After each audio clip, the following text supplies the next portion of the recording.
Let's open a word of prayer. Lord, thank you for this day, Lord, and we just pray that you will give us wisdom as we live in a very difficult time, Lord. We pray that you will bring peace to the Middle East, that you will protect those who are acting justly, and that you will give every wisdom in how to conduct themselves and act in this time. Bless us this day in Jesus' name, amen. Well, it does seem that things are unraveling. It's been, for me, it's been a rather difficult week. I have friends in Israel. I've been in communication with a lot of people, back and forth, trying to figure out what happened. We're now a little over a week past this, and I will say that nothing is closer to being resolved today than it was 10 days ago.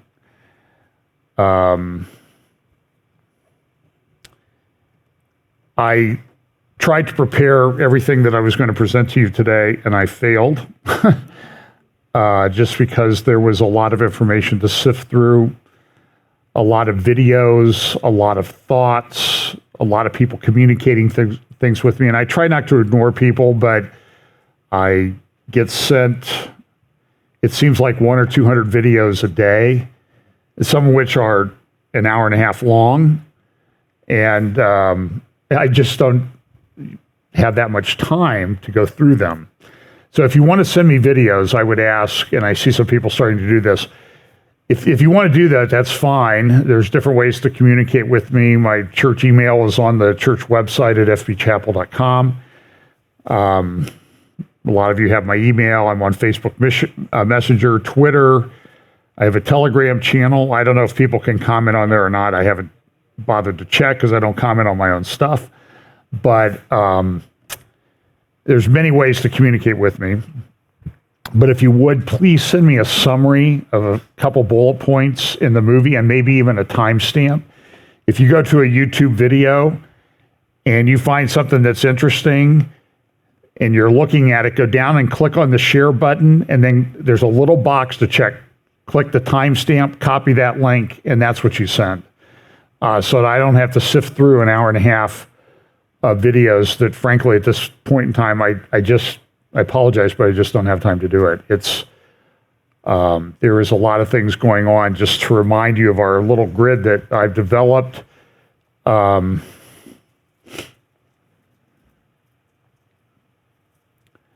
seen a lot of things this week that have bothered me a lot. Olivier Melnick and I did a little program Friday. It's up on our YouTube channel. I was on One American News.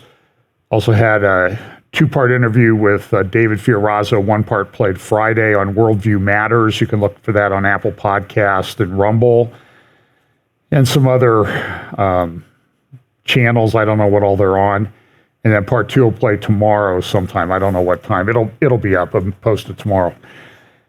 So I talked to a lot of people this week. I have a tremendous number of thoughts running through my head at this time, more than usual. But I've seen some things that concern me, but I've seen some things that encourage me. Those of us who speak on this topic in conferences, it should be pretty obvious if you pay attention to the different conferences that people don't agree on everything. Even people at the same conference with a lot of the same orientation don't agree on some of the finer details. And I think that's okay that we're in this period of time where things are going to be happening more quickly. So I'm not as bothered by people disagreeing.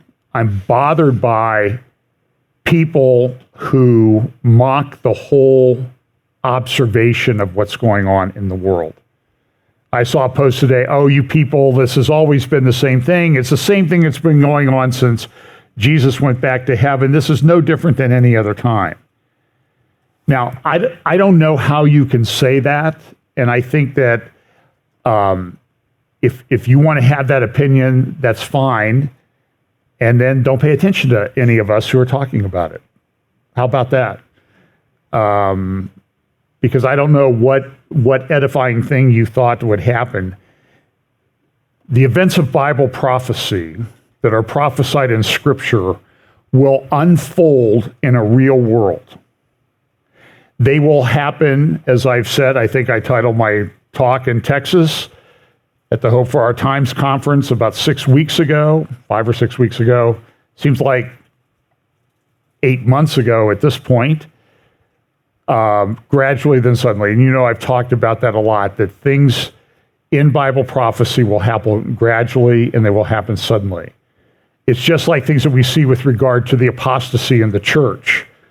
It will be gradual, then sudden. I see a lot of things, frankly, and this is not to tout my own horn, I see a lot of things happening in the church that I talked about at least 22 years ago. They're now really coming to the forefront. Back then, we used to talk about postmodernism, and then shortly after that, it sort of morphed into postmodernism being that thought where your truth, everybody has their own truth, and your truth is as good as my truth.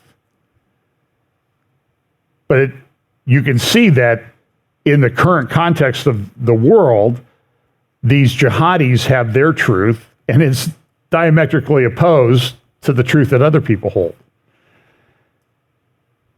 So the postmodernism morphed into in the church, into the emergent or emerging church. I think it was, people tried to make a distinction between the two, and it was, I found to be nonsensical.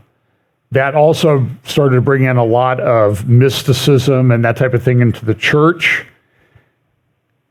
And it's only gotten worse. It's been mainstream. I mean, we don't even talk about the emergent and the emerging church anymore because it's embedded in the evangelical church. And I use the term church pretty loosely with what I'm seeing going on these days. But with the events that we see going on in the Middle East, with this nation called Israel, with Bible prophecy, whatever we thought was divisive in the church and dividing the church, my belief and strong conviction is you've seen nothing yet. This will become one of the most, if not the most divisive thing we have ever seen in the days, weeks, months, and years. And I'm not inclined to add decades to that lineage of dates or time markers, because it's going very quickly. And we know that in Daniel chapter 12, it talks about, a time when the wise will understand. Now, if you're mocking or unconcerned about the times in which we live, then you are not going to be one of the wise that understand. You have completely excluded yourself from that possibility. Much like the people who did not look at the time markers associated with the first coming of Christ in terms of the prophecies that existed, they missed it. Missing it this time will carry with it severe consequences. Let's look at some of the things that happen now. We've had this talk, by the way, while I'm talking on this will be focused solely on what's going on in Israel and the Middle East for the most part, but it's having a worldwide impact. There are a lot of things, believe me, if you saw the pile of things in notes and maybe I should just publish my messages to myself, because that's where I send all my links, and then I never get to them. And I have a large number of links concerning what's going on with the economy, central bank digital currencies, economic crisis, energy issues. I might have a couple slides about that today. I don't remember because now I remember I put a couple in, but I don't know if they are still there. But we're in a big problem in the world if you haven't noticed. Food prices continue to go up. Energy costs continue to go up. It's a difficult time to live. So this is the flag of Hamas. This is the organization in Gaza that has been in power in Gaza since about 2007. Israel withdrew from Gaza in 2005. Actually, I believe the day that they began pulling Jewish residents of Gaza out of Gaza was the 9th of Av, which is a historically significant date on the Jewish calendar and in Jewish history. The first and second temples were destroyed on that day. And people who had farms, homes, businesses, they were pulled out of Israel. It's interesting that within about 48 hours, a little hurricane hit the United States called Katrina.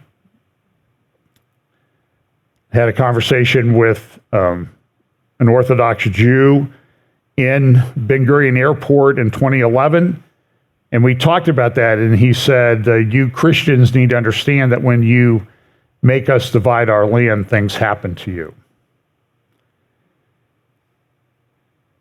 Now everybody's doing it. Now everybody wants to do it. So there's this organization that came to power in Gaza in 2007. It was democratically elected. I don't know if they've had elections since. The question is how popular they are. They rule with a rod of iron. They are an offgrowth or outshoot of the Muslim Brotherhood.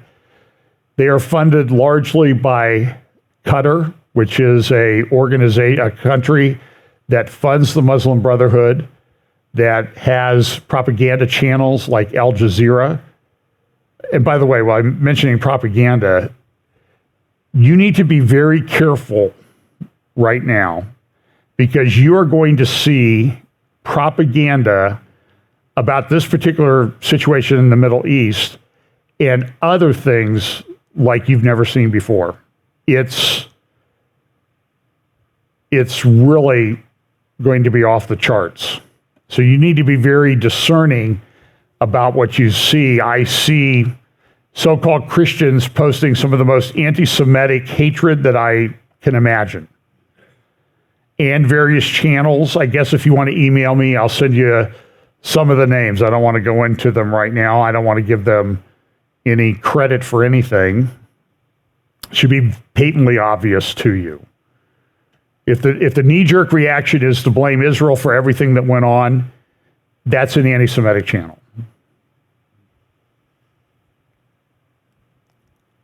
And I see people doing it, frankly, I'm shocked. I'm sickened. And if people are doing it, you ought to ignore them. That does not mean, by the way, that everything that Israel does is perfect. I will mention some of those things today when I get to it. Here's the Hamas logo. They have no interest in making peace with Israel. Their charter contains statements. It was updated. It was published in, I think, about 2004, then updated in 2016 or 2017. And that charter is clearly calling for the eradication of Israel. Now, sometimes people, when they do this, they say they're nice about it. They run around chanting these slogans at universities and protest in our country. Tens of thousands of people From the river to the sea, Palestine will be free. Well, the only way that that can happen is there's no Israel. And if there's no Israel, I think, as I heard Caroline Glick say this week, Zionism exists to protect Jews.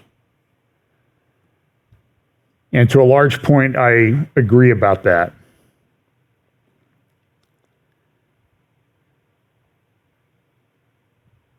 It's a troubling time. This is the man who is the head of Hamas, Haniyeh. He lives in Qatar in luxurious apartment. And you can see from the grooming of his beard that he probably visits an expensive barber every day of his life. Process that. So here is a little video that I found, and it was done by a pro-Hamas person, but I thought it was pretty good to show what happened last Saturday. We're sort of just kind of grasping all of these things, and it's really, what happened was a stunning invasion of Israel. It's really rocked a lot of people, and it's rocked everybody in Israel. Talked to a friend, he said it's almost like everybody in Israel right now, to some degree, has post-traumatic stress disorder. People aren't able to work, they can't concentrate, they're scared, and with good reason. So last Saturday morning, about 6:30 a.m., a little bit dispute on the time. There's some timestamps that indicate that the first terrorists may have arrived at some of these communities about 6 a.m. The rockets started flying at 6:30, and at the time, I haven't compared all the statistics, but I believe it was been the most rapid barrage of rockets in Israel's history. Now, there were reasons for that, and people were saying, well, why did Iron Dome fail? Why did Iron Dome fail? I don't know that Iron Dome failed.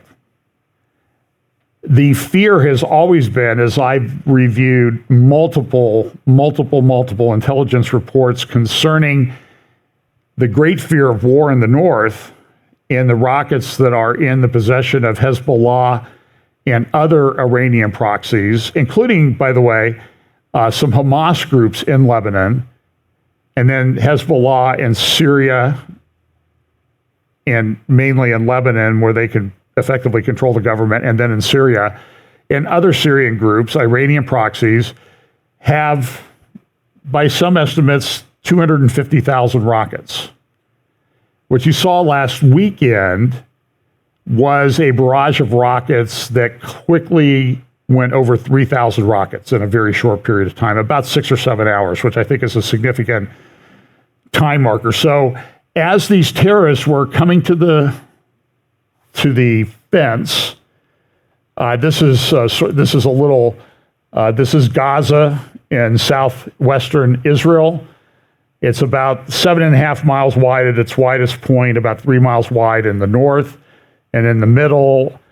And so here you see, as these are the casualties that are going, and you can see the invasion, you can see the timestamp in the upper right-hand corner. So now we're about 10 hours into this. You can see how far some people went in the invasion, and they went back. And so over the next 2.5 days, the body count kept rising. Now, the casualties here, or at least in this video when it was made, are dead and injured. The number, though, right now, dead exceed 1,300 in Israel, and probably 1,300 in Gaza, if we can believe the statistics that Hamas is putting out. And the casualties in Israel are somewhere approaching 4,000 injured. They came in, it was a lightning attack. I'll show you a video that the Israel guys put up. It was a stunning achievement. And people in Israel don't understand how it happened. Some have suggested that people in the government planned it or allowed it to happen. I don't know. We're at that point. They're at war right now, and I think there's appropriate time for that to be determined. This will have tremendous political fallout. I don't know what's going to happen, but I can guess that if it repeats what happened 50 years, roughly 50 years to the day before, 50 years to the day of what happened last week on Saturday, was the Yom Kippur War in 1973. Golda Meir was able to, with some of her generals, particularly Ariel Sharon, was able to turn things around, got some assistance from the United States government under Richard Nixon. I think historically Henry Kissinger was not pleased with Nixon stepping in. There's some indication historically that Kissinger might have worked with Moshe Dayan, the famous general in Israel, to allow Egypt to have a little bit of a victory and maybe take out 100 or 200 Israeli soldiers, but it turned into 2,500 soldiers. And it does show you that people will do things. And the reason that Kissinger did this was because he said, well, if Egypt perceives itself as a bit stronger, it will help stabilize things in the Middle East. And how has that enterprise gone? And 50 years now, Henry Kissinger is still alive. He's 100 years old now. And I have not heard him apologize for anything that he has ever done. Although he did issue a statement this week saying, maybe Europe's let too many people cross the borders. Oh, well, thanks, Henry. I think you were for that all the way along. The man is not to be trusted. So 1,300 dead. Israel responded. They've bombed the north part of the Gaza Strip. This is a mosque that was attacked. And why did they attack a mosque? Because it's where Hamas has headquarters and militants and where they fire rockets from. They see where the rockets are coming from. They do try to warn people, and then they take the building down. There is a rather large hospital in the northern part of the Gaza Strip that has thousands of patients. And there's pretty good authority, pretty good evidence that Hamas has its headquarters underneath that building for a reason. But people are looking, I see this is an editorial cartoon from the Times of London, the state of insecurity. And it's interesting, 3 weeks ago Friday, I played you the clip a couple weeks ago. You can go back and look at it. 3 weeks ago today, Benjamin Netanyahu went to the United Nations. Raisi went to the United Nations. Biden went to the United Nations. Netanyahu met with Joe Biden in New York City. And I think he got an invitation to come to the White House later this year. It's kind of a non-specific thing by Joe Biden. And Joe Biden said he would support Israel. But it was very interesting what Netanyahu said in his speech. If you remember the speech, I'm not going to play it. I could play it, but he said, in the book of Deuteronomy, Moses gathered the children of Israel before his death and told them about the blessings and the curses. Blessings if they followed what the Lord said, curses if they did not. He said, now we have curses in the world from Iran, but we're in the midst of a blessing because we're close to a peace agreement with Saudi Arabia. And I'll paraphrase what Prime Minister Netanyahu said, that will change the face of the Middle East. And while he was optimistic, and there were many indications that this was, if not already inked, close to being inked, maybe not announced until after King Salman dies in Saudi Arabia. That's my own personal take on it. And by the way, I could be 100% wrong on that.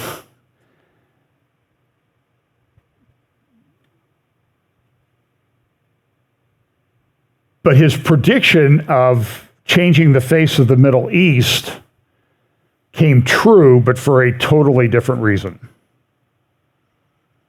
The face of the Middle East did change. It appears that this operation had been planned by Hamas with the assistance of Iran and Hezbollah for maybe 2 years. It at least started over a year ago when Netanyahu was not even the prime minister, when no one in Israel had suggested judicial reform or anything of that sort, before anybody had been appointed that wanted to strengthen settlements and that sort of thing.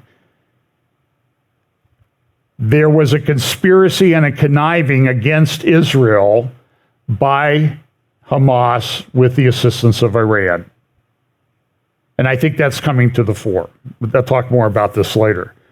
But it was a stunning operation. Now I'm going to play a little clip, short clip from a YouTube channel. I believe that in the show notes, it'll have a link to it. It's from the Israel guys. And it's very well done. It talks a little bit about the initial stages. I'm not going to go all the way through the bloody nature of some of the things that are in that video. They got flagged on YouTube, and I got flagged on YouTube. When I did my interview with One American News, I'd given them a couple video clips, and they played them in the background, and the video got flagged as inappropriate. And that's okay. They, or at least are not taking it down, and I don't mind that they put the thing on. So here's just a few minutes of the Israel guys.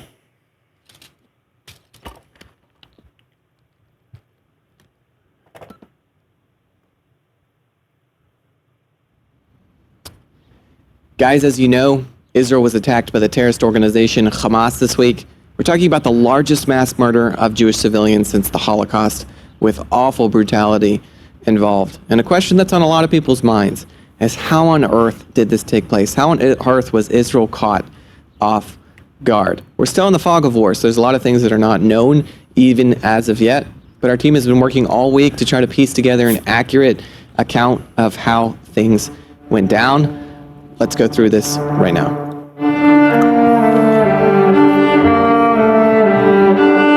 October 7th, 2023.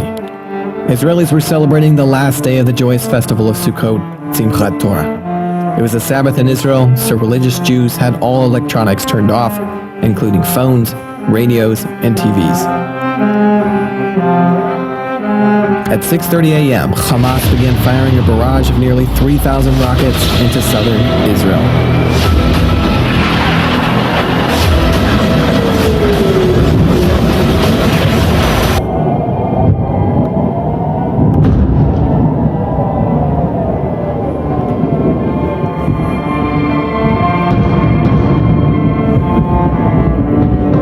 Israelis ran for bomb shelters as the Iron Dome worked overtime to defend against the attack.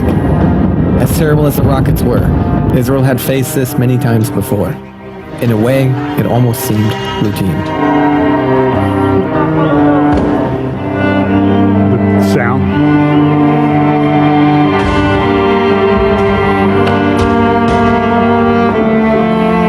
Shortly afterwards, Hamas sent a number of terrorists over the Gaza border fence in motorized glider planes, somehow evading detection by Israeli radar.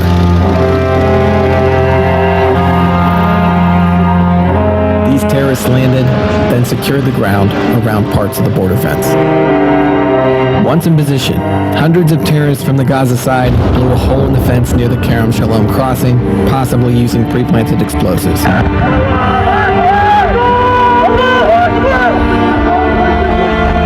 Commando unit quickly made their way through the fence and attacked Israel's Southern Army Gaza headquarters, somehow jamming their communications, preventing personnel from calling commanders or each other.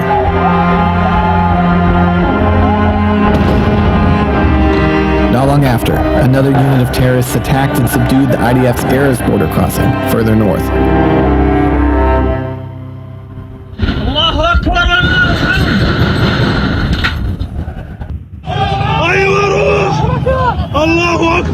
Okay, if you want to see that whole video, you can go over to this link.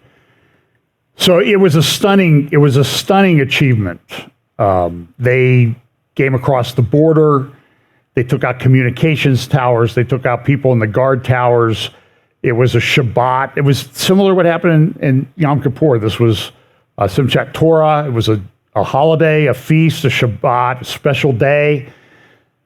It appears a lot of people were off. As best as I can determine, there had been a terrorist attack a little bit further north and a lot of unrest in the West Bank. And so people assumed that the border was secure with the people that they had. So they shifted some resources to the north. And there were a lot of, appears to be, errors made. They were deceived. It was a very clever operation. They jammed communications. They took out communications facilities. They took out guards. They went into barracks and bases and killed soldiers. There were about 300 soldiers killed. In many cases, they were shot as they were waking up from sleep, running in their underwear to get their weapons, shot and killed, and then they took their uniforms and put their uniforms on in many cases, and then they went into the communities around the border fence, about 20 communities, and they would go to the door dressed as, in some cases, Israeli soldiers saying, "We're here to help," and they would go in and they would kill the people. The brutality of what was done was just absolutely stunning. I do not have a clip of the I-24 news report, but if you go to YouTube to I-24 News, small I-24 News, you will find a report. I cannot remember the reporter's name. The Israeli Defense Forces took foreign press on a tour of the kibbutzes as they were recovering bodies after they had determined that the bodies of the terrorists, which were rotting in the sun, it was a sickening sight. They took them around and they showed them what they had done. In one kibbutz near the north part of the Gaza Strip, they found 40 bodies of toddlers and babies, a number of whom had been decapitated. In many cases, they took the bodies and they burned them beyond recognition. It was bad enough that even the official account, Twitter account of the Prime Minister of Israel posted several pictures, one of a dead baby and then of two burned bodies.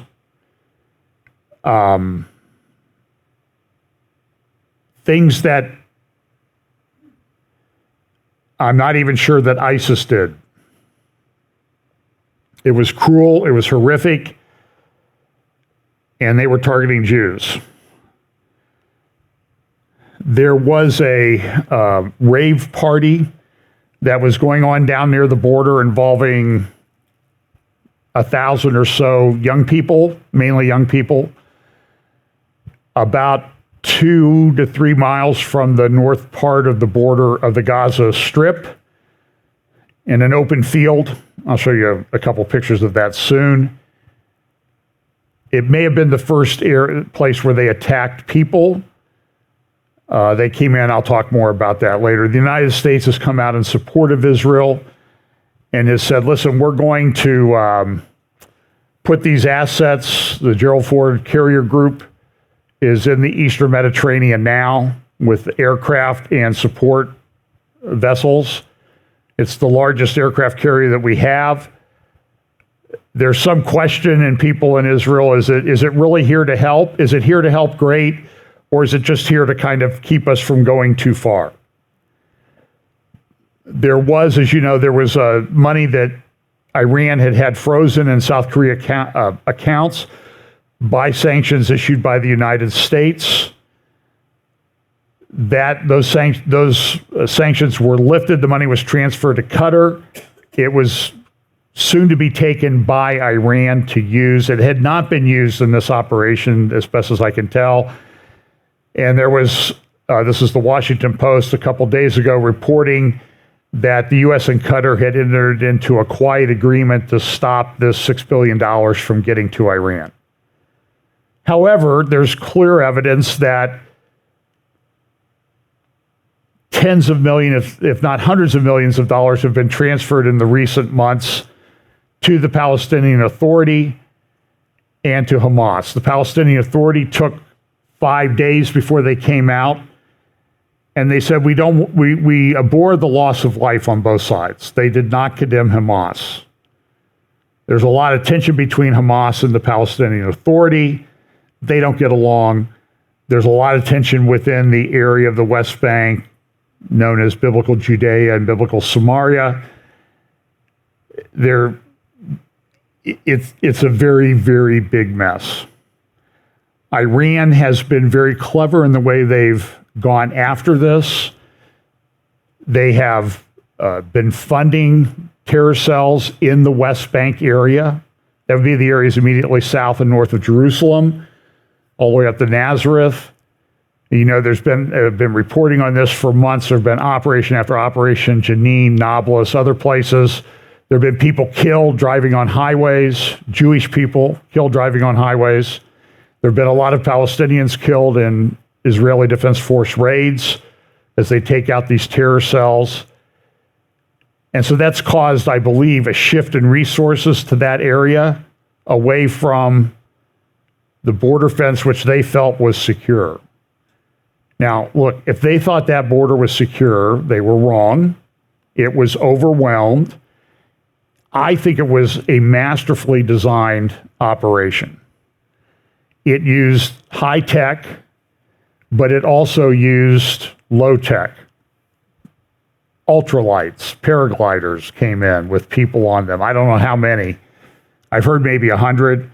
Pickup trucks, motorcycles, scooters, Jeeps, and then they used drones that dropped explosives, as that video noted. And they caught everybody off guard. Now, so people are saying it was intentional. I'm not convinced of that yet, because I think I want to give credit to the enemy. You know, in Psalm 83, it talks about enemies in the near vicinity of Israel will be conniving and conspiring against them, so that the name of Israel will be remembered no more. And whether Hamas is specifically mentioned in that or referenced in that prophecy, this written by Asaph, who's described in another passage in Scripture and Chronicles, like 2 Chronicles, I think, as a seer, as a prophet. He wrote this, and so some people say, well, it's just a prayer, it's just a description. I think it's an indicator of a permanent condition at a minimum. And they get together and they craft and take counsel with each other so that the name of Israel will be remembered no more. And we see that that's what's happened. So let's just look at some of the headlines. Death toll over 1,300. Blinken went and said that we are totally behind Israel. He's been in the Middle East. He's been traveling around. Yesterday, he went to the Abrahamic House of Faith in the United Arab Emirates with a representative of the United Arab Emirates government. And he noted in his speech that he has family, I don't know if his parents or grandparents, might have been his parents, Holocaust survivors from Europe. He's Jewish. Biden came out in support of the United States in an encouraging way, but the one thing that was kind of missing from all of the talk was Iran. Nobody really wanted to talk about Iran. We know that there have been these people that are involved in this government and were involved in the Obama administration that are very pro-Iranian. And one of them is an assistant to an assistant secretary of defense at the Pentagon right now. That was exposed by The Atlantic, Iran International, another website called Semaphore, S-E-M as in Mary, A-F-O-R-E, Semaphore. So it was encouraging and not encouraging. The funerals are starting. The stories, well, there are 1,300 dead Israelis. The big concern, about 29 of them were Americans. There are about, by most estimates, about at least, assuming they're alive, 150 hostages were taken back to Iran. There are pictures as you see the hostages go. There's a video of a girl, I understand she was shot and killed later. She was taken out of the back of a vehicle. I don't know if it's a Jeep or a personnel carrier. And as she got out, the area between her legs and her rear end was dirty. And I thought, oh, she soiled her pants because she was so scared.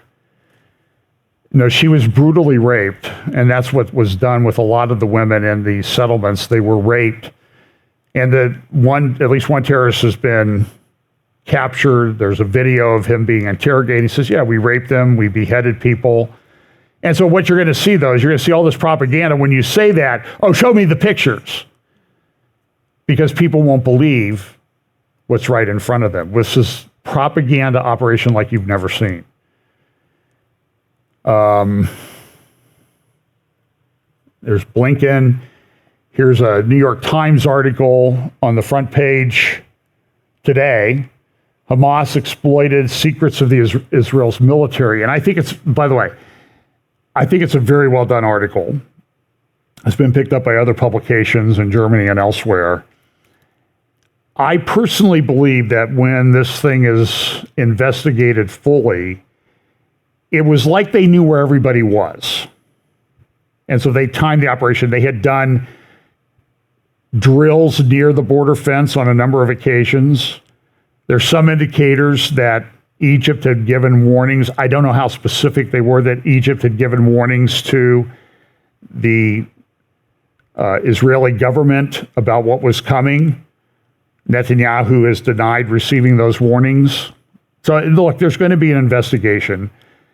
Golda Meir was out of office, by the way, even though she, under her guidance, Israel won the 1973 Yom Kippur War and actually took tripled the size of the country by taking over the complete Sinai.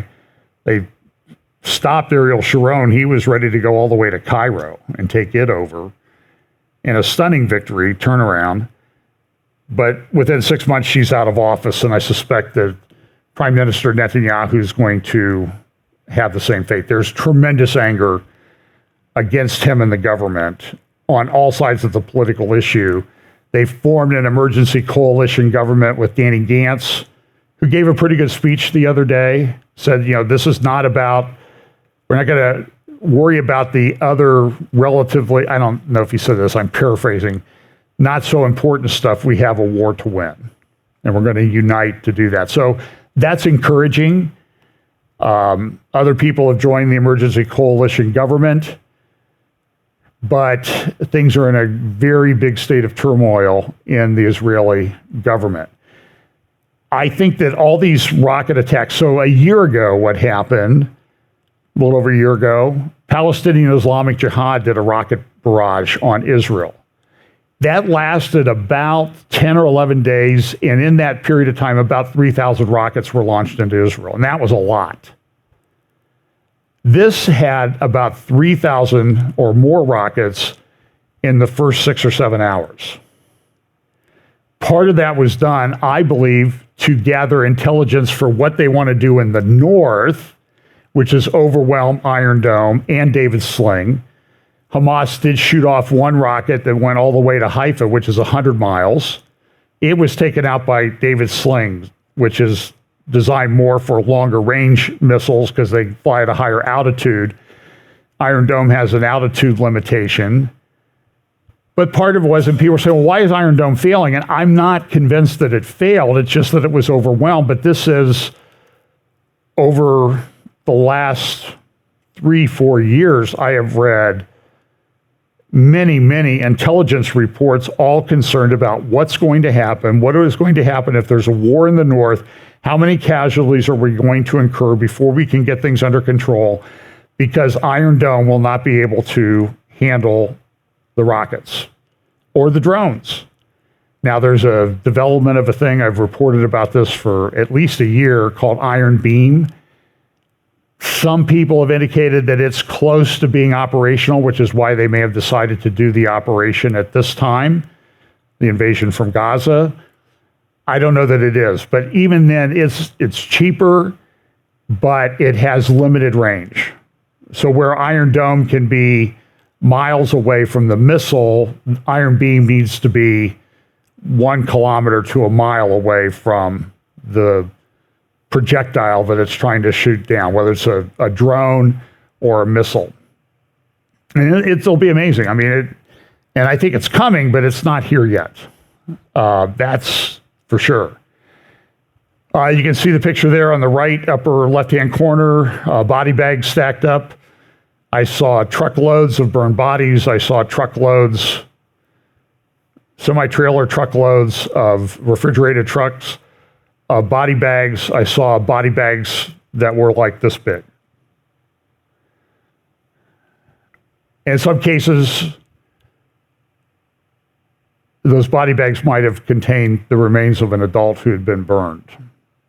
It's the level of cruelty was there. They set things on fire. They roamed through these communities down there. When I was there in December, they took us down with the media summit. They took us down to Niram, which is probably the closest kibbutz to the border fence near the south part. Maybe a mile from the border fence. I think if you go to the edge of the kibbutz where they have a fence, of course, and they have security gates and all this, they said that the border fence is about 1 kilometer away, I think is what they said. And it's heavily agriculture. It's flat. You can see forever. They spent $1 billion on this fence, but it was overwhelmed. People can't understand how that could happen. Israel has the best security in the world, but not everything works. Not everything is an Entebbe raid. You remember the raid where Benjamin Netanyahu's brother led a raid to free hostages at Entebbe Airport in Uganda back on July 4th, 1976, by the way, a very significant date in American history, the 200th anniversary. Israel was flying, 8-10 hours down to Entebbe, refueling the planes, taking out the terrorists and getting almost all the hostages out. I think a couple of them were killed, or one of them had been taken to hospital and she was never seen again. And that operation was led on the ground by Yoni Netanyahu, Prime Minister Netanyahu's older brother, and he was the only Israeli killed in that raid. If you want to watch a good documentary about it, there's a documentary out there. I have a copy of it myself called Follow Me, about that raid. So just, they're going into Gaza. Right now, there's some question as to when they're going to do that. Everybody expected them to start it. I think what you'll find is they'll start it when they're good and ready to. When the weather conditions are good, when they have everybody there. Israel has called up 350,000 reserves out of a country of 9 million people. This means that there's nobody in Israel that does not know anybody that's not affected, certainly within 1 or 2 degrees. I mean, family, friends, 1,300 dead Israelis down in a relatively small area of the country. There was a stabbing in France of a Jewish person. I believe I even saw outside the embassy Israeli embassy in China, a Jewish man was stabbed just today. There's also some thinking that maybe China was involved in this because China has designs on Taiwan, and this will get the world focused on one thing. And by the way, how many of you read any articles about Ukraine this week? That's still going on. May have seen a couple, but not that many. Netanyahu says we're going to go until Hamas is no more. It will be a very difficult operation. Here's a graphic that was from one of the kibbutzes. In the upper left-hand corner, you see a couple. They have 14-month-old twins. They left the twins in the safe room in their residence and went out to fight the terrorists and were killed. 16 hours later, and it took time. These communities are spread out. It took soldiers a while to get there. I don't know why. That's going to be investigated. But then they went to the safe room about 16 hours later and found the twins there alive. And so now here's two twins that have no parents. And there are many stories of that. There were whole families slaughtered. Father, mother, 3 daughters. There was one particularly cruel story where the terrorists went into the home of an elderly lady, a grandmother, referred to by everybody as the matriarch of her family. Everybody loved grandma. They used her phone to film them killing her. They then used her phone to upload a video of her being killed to the grandmother's Facebook account, where her granddaughter happened to log on to Facebook and find it. They were taking grandmothers, babies, children. I posted a picture on my Facebook page of a 3 or 4 year old young girl, cute, real curly hair. I have great nieces around that age with curly hair, and they took her to Gaza, where she is a hostage, where they will use her as a human shield. This is a level of cruelty. You can see pictures of inside the kibbutz and that sort of thing. Now, a lot of people in Israel are coming out. Here's an ex-Mossad chief that says, "Oh, well, a ground invasion will only add to the agony." And so there's a reason why it's sometimes good that people are ex-Mossad chiefs when they're this stupid.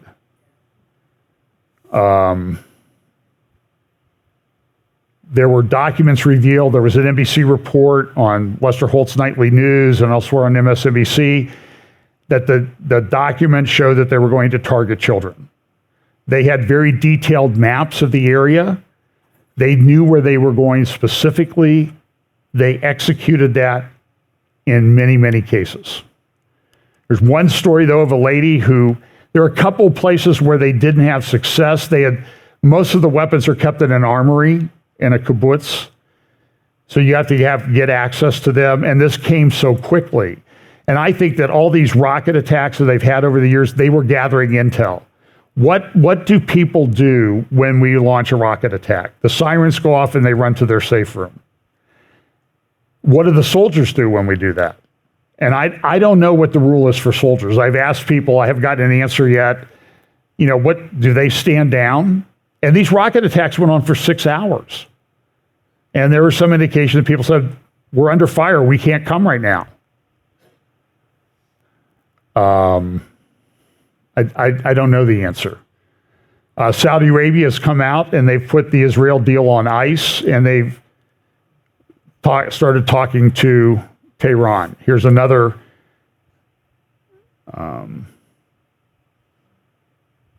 editorial from the Times of London. You can see who struck the match there. That's the Ayatollah Khamenei.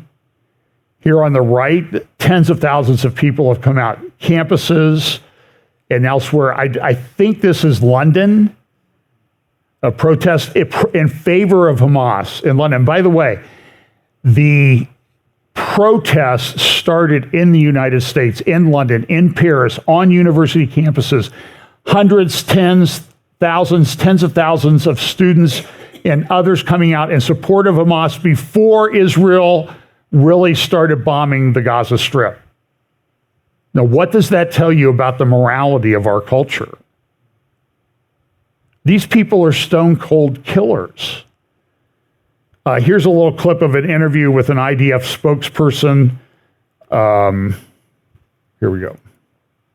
Focus of what we're talking about. Why isn't it that how Hamas has set the stage for this situation? By building the infrastructure using civilians, by launching this murderous attack against Israel, and now by telling their civilians not to vacate.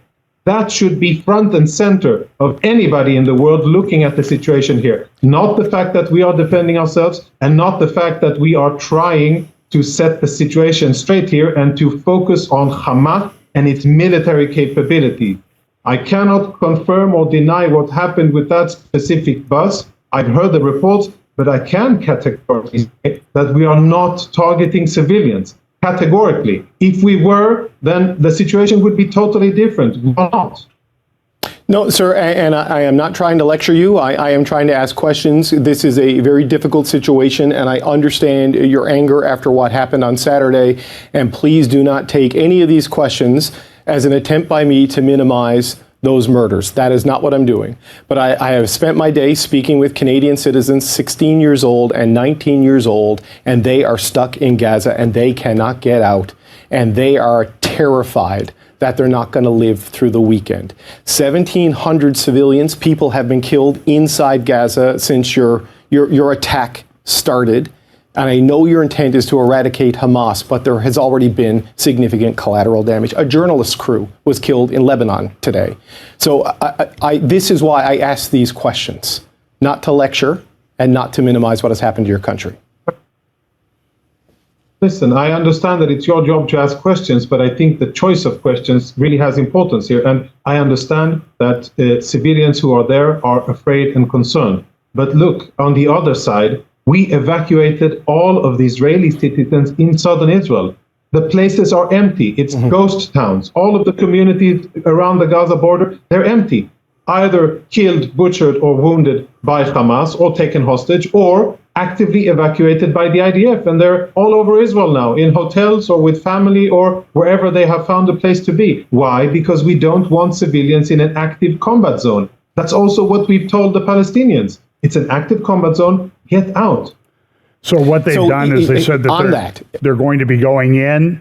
Everybody north of a certain line in Gaza needs to move south. It's 1.1 million people. And now you're going to see propaganda videos. I've been sent them. And on the roads, there were a couple of explosions as people were exiting the Gaza Strip. There's really only two roads that go to the south. There was an explosion. I believe in one explosion, 70 people were killed. And immediately the propaganda is, oh, those were Israeli drone attacks on the people escaping. But there are many pictures. Seth Fransman has posted them at the Jerusalem Post of Hamas blocking the roads with trucks and then disabling the trucks. These appeared to be IED type explosions, not a drone explosion. I went through a couple of them frame by frame. And look, I'm not a computer graphics forensic expert, but I'm just telling you is there were instances where people were filmed in the Gaza Strip. And look, there have been children killed. There have been babies, young children, toddlers killed. That happens when you put your rocket launchers in an apartment building. And it's horrible that it happens. But this is how do you deal with the situation? It's a very difficult thing. It's war. I mean, that's the thing. So there were a picture of Palestinians, and one came running out holding what appeared to be a child, but then when the video stopped, the video was clear it was just a large baby doll. But it had blood smeared on it. It was fake. That's what happens. This article, the most horrifying act I have ever witnessed. This is in the Jerusalem Post on today. The people, I saw a video of Anderson Cooper and his film person. They went into a house in a kibbutz, and then you hear the cameraman behind Anderson Cooper vomiting. It took a long time to get through all the bodies. The death count went, when it was 100 on Friday afternoon, so this is 8 or 9 hours after everything had started, it was over 100. Somebody wrote to me that's connected with the Israeli defense establishment or security establishment, said this is going to be 400, now it's 1,300.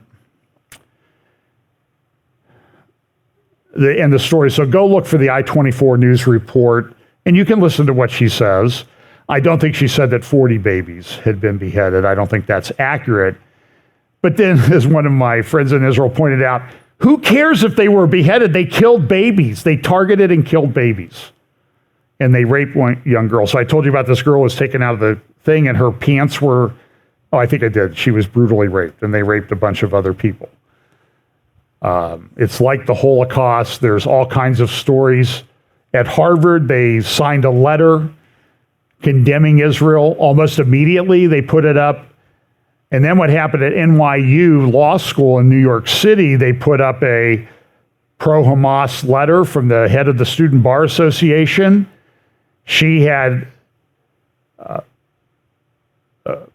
clerked last year for Winston & Strawn, one of these law firms where you're going to make more in some years in your career as a partner than I made in my entire career. You'll make as much in 1 year. Very prestigious. She was going to go into international law. And to their credit, Winston & Strawn have withdrawn the offer. Good for Winston & Strawn. I saw that on LinkedIn today. To the praise of a lot of other lawyers. And now the Harvard students, they found out about that, and they're trying to say, well, we didn't really read the letter before we signed it. And then other organizations like Gatestone Institute and others have published all of their names. And good for Gatestone Institute, because these people need to be called out and know that you can have your opinions, but there are consequences to being evil. This is from the Jerusalem Post Friday. The invasion prompts a renewed examination of Hamas's connections to Iran. This is the Jerusalem Post did New York Times I think it was yesterday or Friday, they put up this webpage. It's a timeline. And you can see that in some places it took 20 hours, 13 hours, 8 hours, 8.5 hours for the rescuers to get there. And that's because of the nature of the attack and the nature of that they just weren't prepared for that. They were relying on a lot in technology, and the technology failed. And that ought to be, look what happened where they had what we thought was a secure border. What's going to happen to us where we don't have a border? Yeah. That's the question that people need to be asking. So here is, I don't know if I can get this to come up or not. Hang on. So this is over here.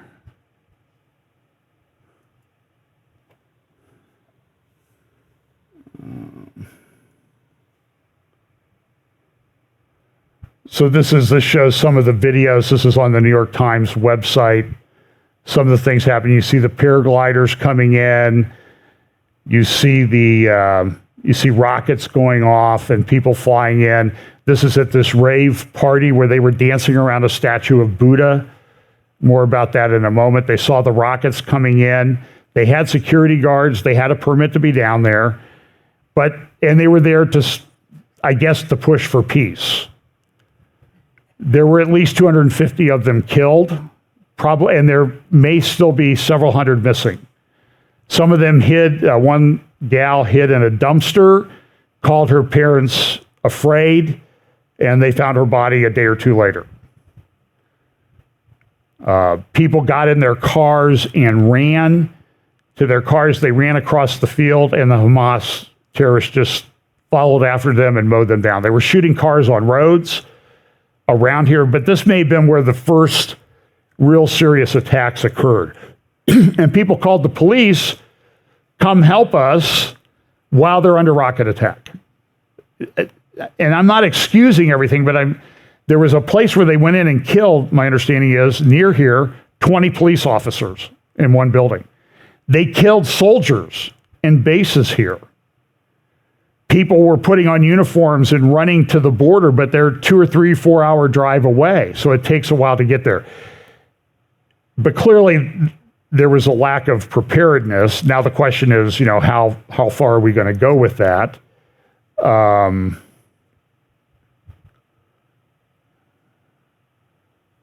See, here's the Israeli response, sirens sounding in central Israel, but there's nothing about an invasion. People killed in their beds. You can see the terrorists coming into the kibbutzes, and they knew where they were going. They stopped on the roads. They shot people on roads. Here's a terrorist. See what they're doing here? They're shooting people on the roads as they're driving by.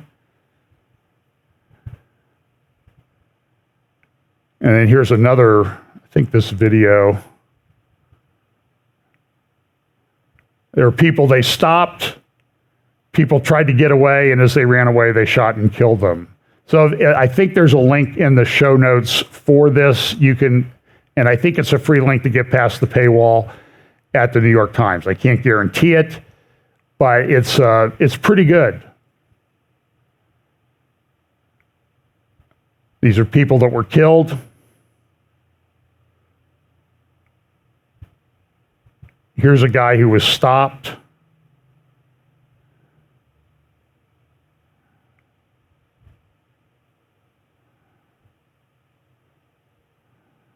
There's a grandmother who was kidnapped.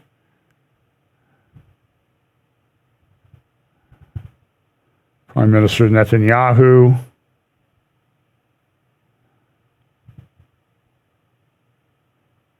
And yeah, they didn't get there.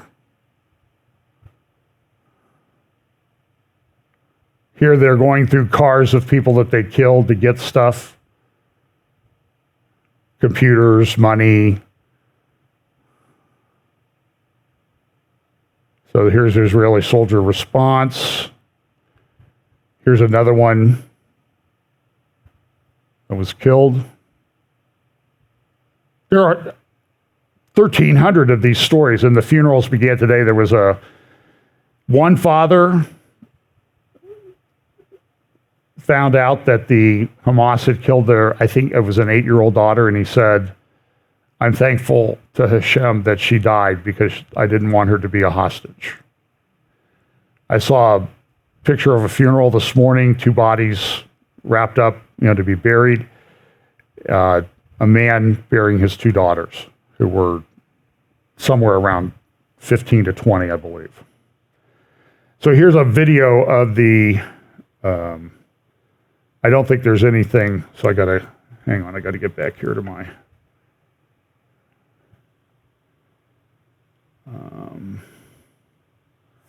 I close this down. They used to be able to put live web links in, and they stopped it. So let me close this down.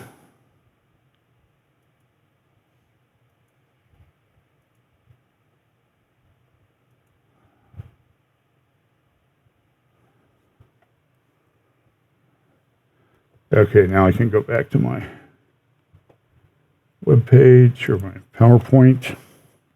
Here's a video of taken in the area near the rave. You can see what they did with the cars. They blew them up. They shot people. Hundreds of bodies found here. I saw they stacked them in a tent. And what they did was sort of cruel. Here's another video, and you'll see here as the people were exiting, they were only a couple ways out. You can see it's all fields and everything. They shot and killed all the people in cars, so they created a traffic jam. And then everybody behind was essentially a sitting duck. So people survived by driving through the fields, but they went down and shot and killed people in all those cars. People drove down there. One general I was listening to this morning, or lieutenant colonel, he was saying, I couldn't drive because there were so many bodies laying on the road. I had to watch where I was driving. Because there's not, it's agricultural, rural area. There's not that many. Here's a picture of the area of the rave. And of course, the bodies stacked in a refrigerated truck. This is a very good article at Ynet. I have a link in the show notes. And it's from, I'm not going to go in detail about it, but the person who wrote this is, I can't remember his name. There's a link in the show notes. It will be in Hebrew at Ynet. So what you do is you take the link, you copy it, and you go to there's other ways to do this. I think Brave or Google Chrome, you paste the link in the browser, and then in the upper right-hand corner of the address bar, it will allow you, there should be a little drop-down thing appear that says, do you want to translate this to English or another language? But look at this. On the Way to Black Sabbath, a chronicle of strategic intelligence and tactical failure. It's a very good analysis of what happened. It's a sober analysis. Hamas did not intentionally respond to the elimination of jihad officials to portray as the good boy invested in restoring the Gaza Strip. They were deception. They used children, it says here, order violations involving children were used to place charges on the fence. So they sent children to the border that had explosives. They placed them along the fence. They were then able to explode those later and go through. There were at least 4 major, maybe 6 major breaches in the fence. And this is a pretty, everybody thought this is a pretty high-tech, secure fence. Nothing could be, we don't have to worry about it. But go read the article at Ynet. It's pretty stunning. This is an article from Jonathan Spire at the Jerusalem Post. He's talking about, is Iran involved? He did he's with the Middle East Forum, an organization that's run by Daniel Pipes. And here's a little webinar that they did on the internet the other day. And Jonathan has asked, was Iran involved? Thank you, Greg. And let me start then by considering the Iranian angle, and then I'll go on to look at a couple of other countries and contexts, which I think are useful here. With regard to Iran, it's important a bit of background is needed because the relationship between Hamas and Iran is not simple and needs, I think, to be understood properly in the sense that Hamas does not belong to that group of organizations that we can call simply franchises of the Iranian Islamic Revolutionary Guards Corps. That's to say, organizations that Iran created, dominates, has established control of from the beginning. Lebanese Hezbollah belongs to that group. The Iraqi Shia militias belong to that group, but Hamas does not. So I think we need to, first of all, take a quick look at the background to that relationship to understand where we're at here. Hamas' relationship with Iran really begins in the early 1990s when 400 Hamas leaders were expelled to southern Lebanon and established acquaintance with and then friendship and closeness with Lebanese Hezbollah. But it's interesting to note that that relationship, which flourished for the subsequent 2 decades really following that, received a very severe blow just a decade ago because Hamas, reflecting its roots as a Muslim Brotherhood Islamist organization, supported the Islamist uprising, Sunni Islamist uprising in Syria. And as a result, the relationship was very severely damaged. Hamas has been trying over the last now half decade since the civil war. Well, go read Jonathan's article. And he says, look, part of the problem here is with regard to Iran, Israel's been focused on the nuclear threat. Our own government's assessments came out a couple weeks ago, and it said, well, they're not really actively pursuing a nuclear weapon at this time, but they could have 5 of them in 2 weeks. Well, that's really comforting. And so what is Israel supposed to do?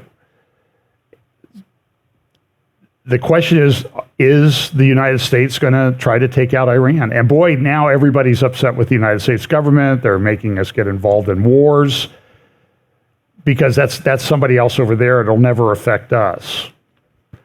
I think that's rather naive. And I'm not a big fan of war either. This is an article from Seth Fransman about Israel needs to rethink its regional strategy. Again, there's a link in the show notes to read that at the Jerusalem Post.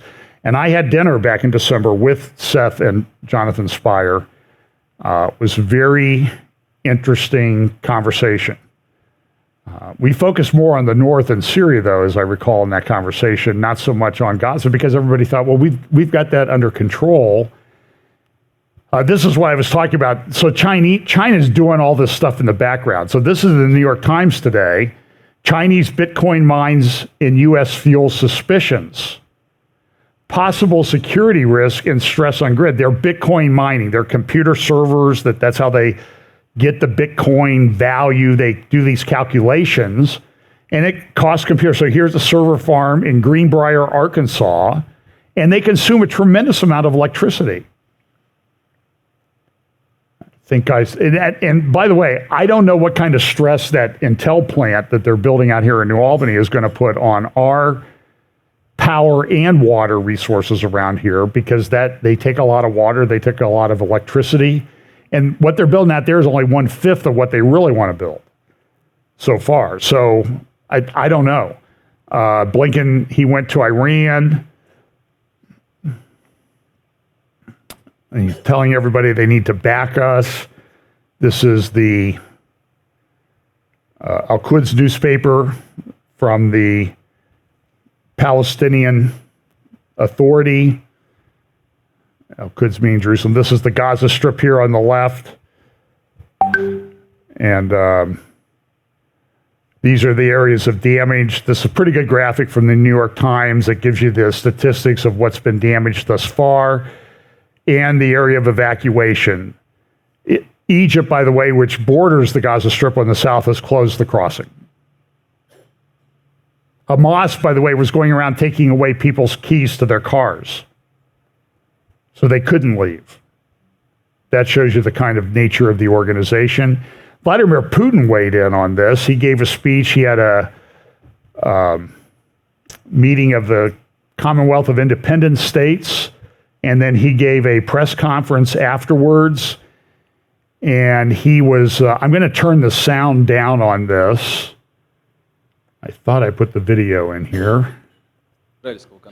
Regarding the Palestinian-Israeli conflict, do you think there are prospects of settling this conflict in the next Now, I want you to weeks listen to what or at Putin, least who's at months? war in Ukraine, And says. what is the Russian part is going? What is the Russian part going to do to help this? Well, Israel faced an unprecedented attack that had never happened before, not in scale, but also in character and in remorselessness. We have to face it.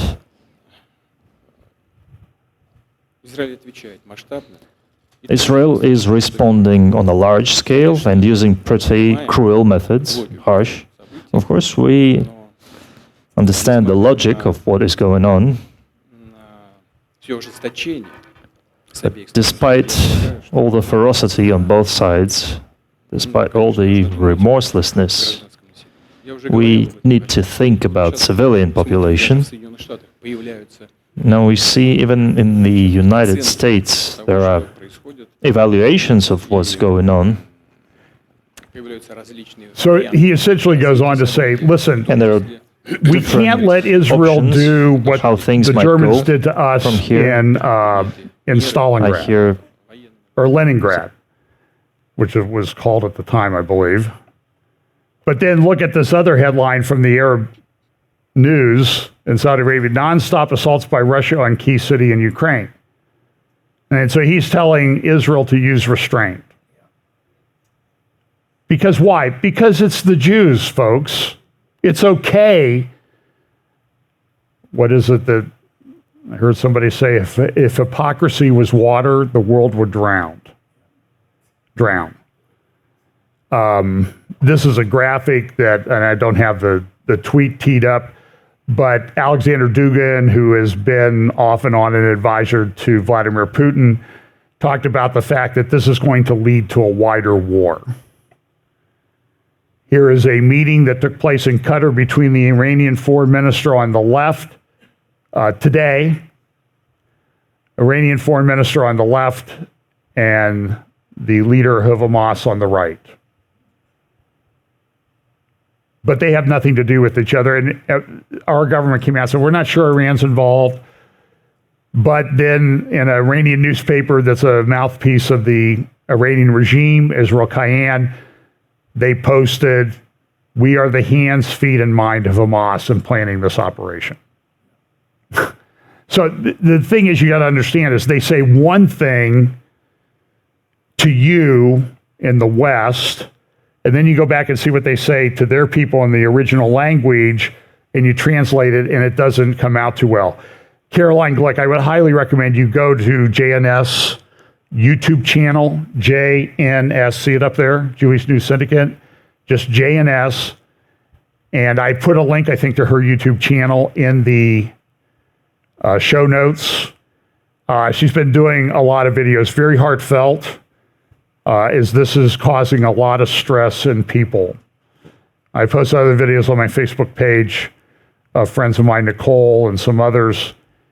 This is a very difficult time, but she wrote a very good article at JNS, was just published, and it says Hamas's deception and our self-deception. And I think she's very accurate in this, that Hamas over the last 2.5 years has sort of convinced the Israeli government, hey, we're trying to govern Gaza. We need some more money.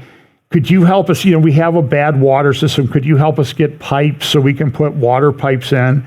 And what do? They're now publishing videos of where they take the pipes to a factory and they turn them into rockets and missiles, the water pipes.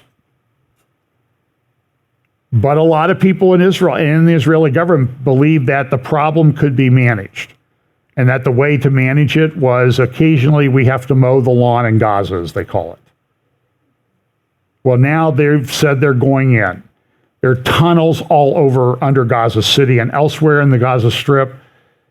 I think they're going to go in. I don't see any way that they will not at this point after what happened. But it's going to be a very, very difficult battle. So you need to pray for the people involved and pray for the innocent people of Gaza that they somehow be taken out of harm's way.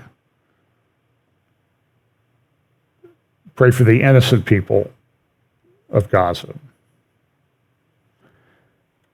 So a long-standing problem. Saudi Arabia put the deal on ice. And now the question is it's going to open in a front in the north? You see the Sea of the Galilee on the right. There's been some rocket fire, mortars, and that type of thing fired on the northern border. I believe, again, these things change. Like the other day, there was a report that there was a massive drone incursion from the north, but it turned out to be, it could have been a cyber attack. It could have been that they were picking up their own drones, but it popped up on the alert. There's a couple of alert apps that you can get if you want to download them. My Red Alert just doesn't work that well.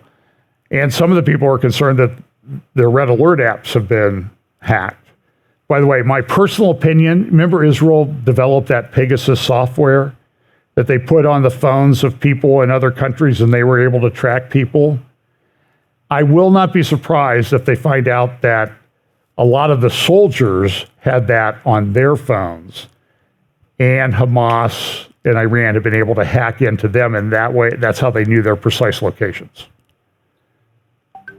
It was, as I said, a very clever operation.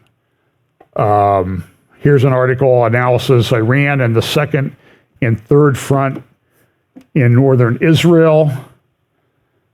And that's from Israel Today.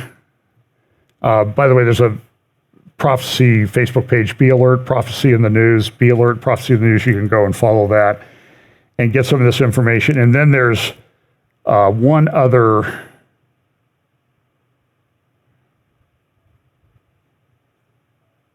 hang on here. There's an article from Dr. Mordecai Kedar. You see it on the right here, Death Israel, the Iranian plan to attack Israel. So there's a lot of questions about, is this Bible prophecy, this fulfilled Bible prophecy? I don't know that we're ready to have that conversation. I mean, Gaza is mentioned many times in Scripture. Goliath was from Gaza. Samson lost his life in Gaza. Remember, he was unfaithful, lost his sight, and then was able at the end of his life to take out some of the Philistine leadership. And that story itself might be prophetic. So let's just see how this plays out and talk about it. I think it's maybe a little bit too early to make pronouncement that this is that. But listen to the Dr. Kedar's article. He wrote this in April of 2023. I hesitated quite a bit about whether to publish this piece because of the panic it might cause in Israel. However, in the Middle East environment, and particularly in Iraq, these things are known and serve as a topic of open discussion, so it is unthinkable that the Israeli public should not be aware of them as well, especially since they concern Israelis much more than the citizens of Iraq. A source I've known for years, an expatriate from the Middle East, a supporter of Israel who lives in Europe, is in continuous contact with people in Iran and Iraq, conveyed to me their assessment that Iran plans to launch a combined attack on Israel in the foreseeable future that will include all the forces at its disposal in several Arab countries. In Lebanon, Hezbollah and Hamas with many thousands of missiles, some of them precision-guided and unmanned aerial vehicles. In Syria, 17 armed and ready combat units, militias. Iran has transferred a very large number of missiles and UAVs to Syria, and these are ready to be launched. In Iraq, dozens of militias armed with missiles and UAVs. In Yemen, the Houthis, who have Iranian long-range missiles and UAVs capable of reaching Israel. They've launched missiles from Yemen, the Houthis, into the United Arab Emirates, which is about the same distance as Jerusalem. Remember, they made a massive attack on the largest oil refinery in the world a few years ago. In Gaza, he says Hamas and the Palestinian Islamic Jihad with missiles capable of disabling the Israeli Defense Forces. It is likely that Iran will not launch anything directly from its own territory so as not to expose itself to retaliation. What follows is my interpretation. Under the pretext of the duty of the Muslim world to save the Al-Aqsa Mosque from the Israeli occupation and oppression. By the way, what's the name of the operation that Hamas is pushing right now? Al-Aqsa Flood. This is a common theme in Islamic jihadi doctrine that the Jews are trying to destroy Al-Aqsa. In fact, what they said is they've been storming Al-Aqsa. We've talked about this for many months. And over the recent Jewish feast, the holidays celebrated in Israel by religious Jews, about 4,000 Israeli Jews went up on the Temple Mount. They're families. It's a family outing, sort of like a church picnic almost. And they go up there. They're not supposed to pray. You know, who knows what people are thinking in their mind as they're walking around, but they call that storming Al-Aqsa. This is a common theme. Back in 1929, the Waqf, the guy named Hajj Aman al-Husseini, some indication that he may have been a relative or an uncle of a guy named Yasser Arafat, was appointed as the person to be in charge of the Waqf, which manages the Temple Mount, now under the control of the Jordanian government. By the way, yesterday they had riots and demonstrations in Jordan, and I don't know how many. To me, 10,000, 20, 100,000 broke through police lines and started storming the Israel border. But back in 1929, the Waqf started a story. By the way, the Waqf later went to a country called Germany in the 1930s and met with the leader of Germany about the final solution and gave him some ideas. But he started a rumor that the Jews were going to come and destroy the Al-Aqsa Mosque. Now, the Temple Mount area used to be called Haram al-Sharif, and the Waqf's own publication in 1923 and 24 said that this was clearly the site of Solomon's temples. They don't acknowledge that today because it changed as the Jews came back into the land. But he started a rumor that the Jews were going to go destroy the Temple Mount. Jihadi extremists in Hebron went into homes and slaughtered about 80 people, women, children, very similar to what you saw the last few days in southern Israel. So here's what Kedar says. And again, this article is linked in the show notes at jns.org.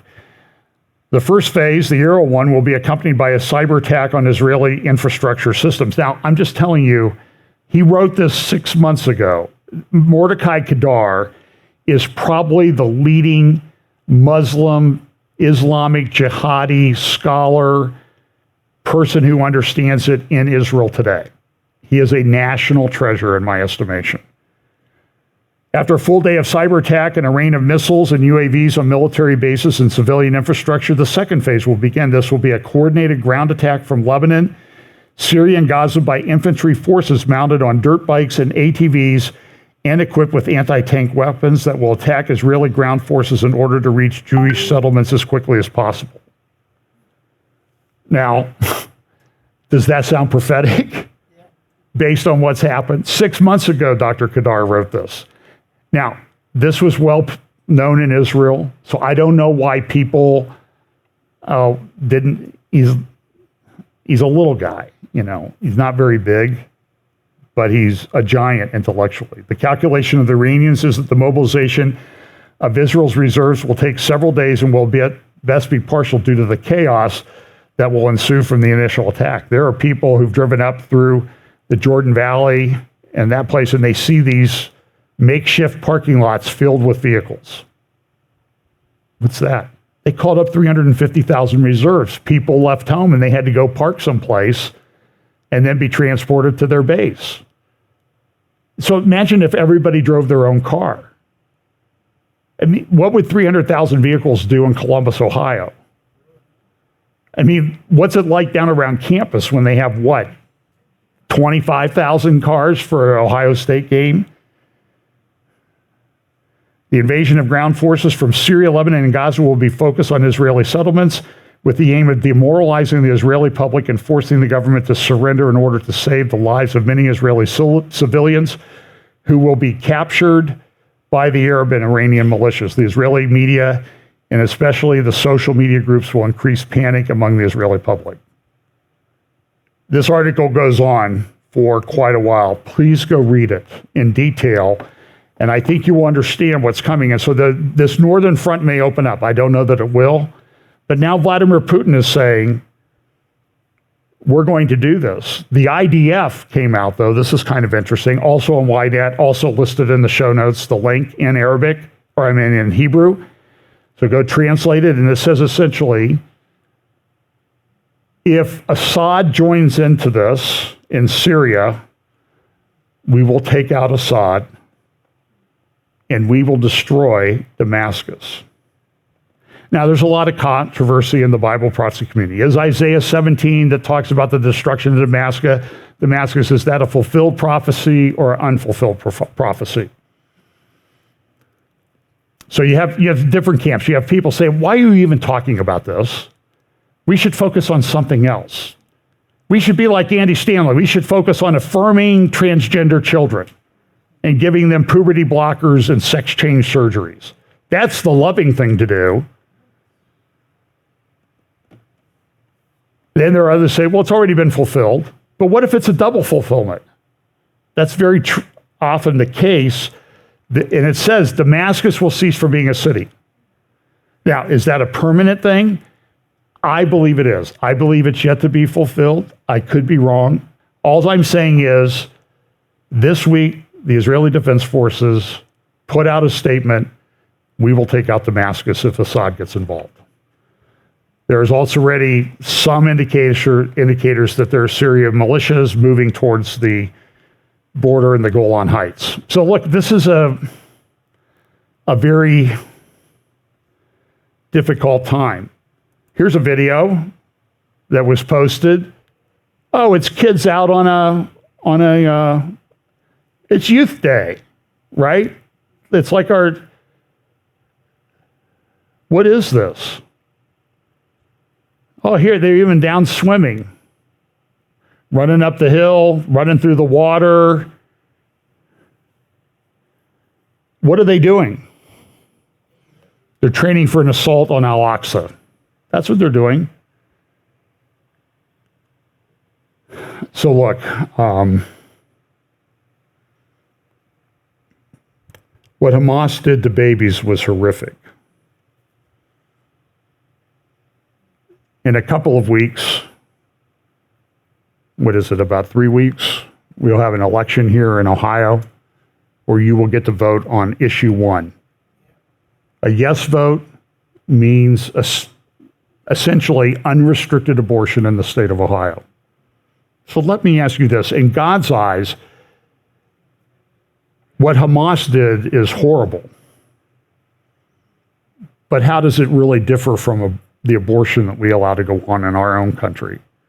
And what's God going to do to blind us and judge us? That's the question. And the same thing in Israel. They're down there at a rave dancing to a Hindu god. I mean, there's many passages in the Old Testament that say, well, let me go back to Prime Minister Netanyahu's speech at the UN 3 weeks ago Friday. In Deuteronomy, we are given the blessings and the curses. When they came into the land, they went to Shechem, and there put 6 tribes on Mount Gerizim, where they shouted the blessings if they obeyed God, and on Mount Ebal, where they have now found pretty almost 100% certain. They have found a couple things. They found Joshua's altar, and there they also found a tablet recently that had the curses. It said, it talked about curses. On Mount Ebal, where 6 tribes were put at the time of Joshua to shout the curses if they failed to follow God's law.